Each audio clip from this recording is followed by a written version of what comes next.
Brethren, it's me again, coming to you with words from the Word.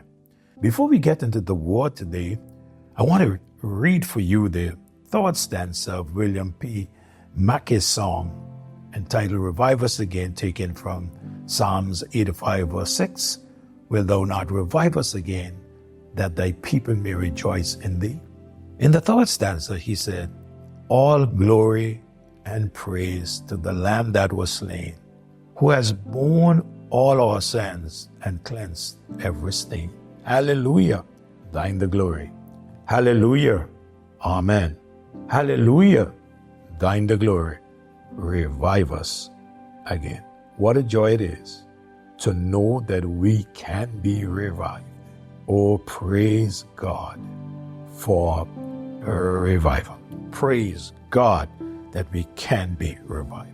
Now let's look at Acts chapter 2 and see what happened there, reading from verse number 1. It's going to be a little lengthy reading today, but I just want to read it for you, and I want you to listen carefully. The Bible said, and when the day of Pentecost was fully come, they were all with one accord in one place. And now I want us to pay attention to this.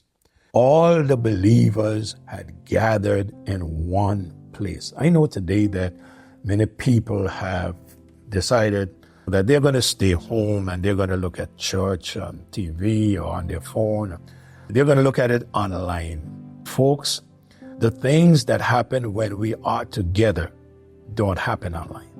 I want to thank God for those who cannot make it to service, but they have chosen to be in service still and listen online. But if you can't make it to your service, you need to be in church, because the Bible said, don't forget the assembling of yourselves as the manner as some is. Now, I've said before, and I would say again, there are two ways that one can close a church. And make sure that you are not guilty of none of these. One, if you want to see a church close, even if you don't want to see a church close, but it will close, you stop going. When people stop going to church, the church will close. The church stays open because of those who come to church. So if one have decided, I'm not going, I'm going to stay home, the truth of the matter is you have already done your part in closing the church. That's one part. The second thing one can do to close the church is stop giving. If you stop coming and you stop giving, the church will close. If you come, but you stop giving, no one gives, the church will close. And if no one comes, the church will close. And if no one comes and no one gives, the church will close faster. But notice this now. They were all in one accord in one place. And what happened? Verse 2 of Acts chapter 2. And suddenly there came a sound from heaven as of a rushing mighty wind, and it filled the house where they were sitting. And there appeared unto them cloven tongues like as of fire, and it sat upon each of them, those that were in this place. Notice verse 4. And they were all filled with the Holy Ghost. Watch this. They were all filled with the Holy Ghost and began to speak with other tongues as the Spirit gave them utterance. It was the Spirit of God who gave them utterance to speak in other languages. And they were dwelling at Jerusalem, Jews, devout men out of every nation under heaven. Now, why were they speaking in tongues? Here in verse number 5 tells you that there were those from every nation under heaven. And you know that every nation don't speak the same language. And in verse number 6, the Bible said, and when this was noised abroad, the multitude came together and were confounded, because every man heard them speak in his own language. Now, I'm not here to deal with this matter of tongues, but I want you to know what the scripture said. When God gave them utterance to speak in tongues, every man according to his language heard those that were speaking in their language and understood. Verse 7, and they were all amazed and marveled, saying one to another, watch this, behold, are not all these which speak Galilean? Look at verse 8. And how hear we every man in our own language, wherein we were born? Verse 9, Parthians and Medes and Elamites and dwellers at Mesopotamia and Judea and Cappadocia and Pontus and Asia, Phrygia and Pamphylia and Egypt, and in the parts of Libya about Cyrene, and strangers of Rome, Jews and proselytes, Crete and Arabians. We do hear them speak in our tongues the wonderful words of God. God wanted those people to understand his word, so he equipped those that were speaking with the language, a language they did not know, but he allowed them to be able to speak in the language so the people would understand. Verse 12, and they were all amazed and were in doubt, saying one to another, what meaneth this?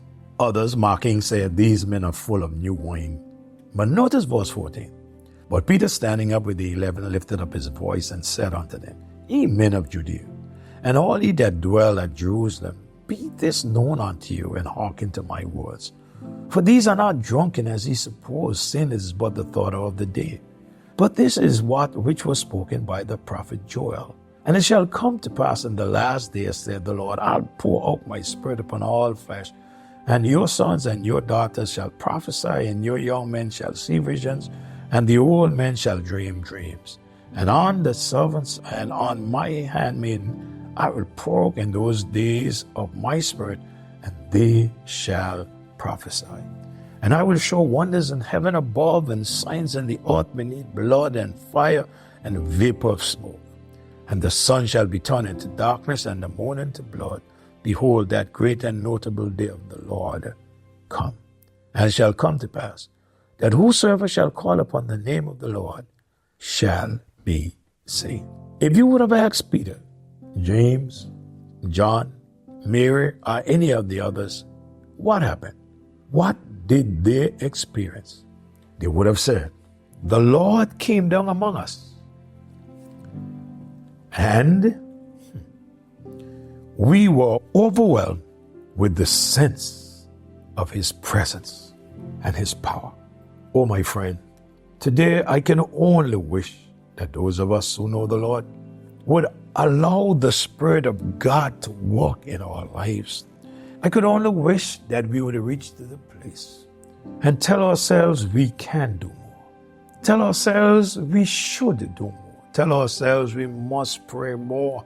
Tell ourselves we must witness more. Tell ourselves we must do all that we can for the glory of God, because time is short and Jesus Christ will soon appear. Oh, how the church needs to be revived. Oh, how we need to be revived so that people would see and experience Christ in us. Even when you give your testimony, you'll be surprised to know how many people are encouraged by the testimony that you would give. Today, I'm encouraging God's people to just read the Word, listen to the Word. And when the Word of God is preached, when it is read by you or by someone else and you're hearing it, just see what the Word of God says to you. And to me, I must see what the Word of God says to me. And whatever the Word of God says to me that I should do it, and in so doing, you will find, that we'll experience what the New Testament church experienced. People ask, why is it that we are not experiencing what the New Testament church experienced in its early days? We are not experiencing because we are not doing what the New Testament church did.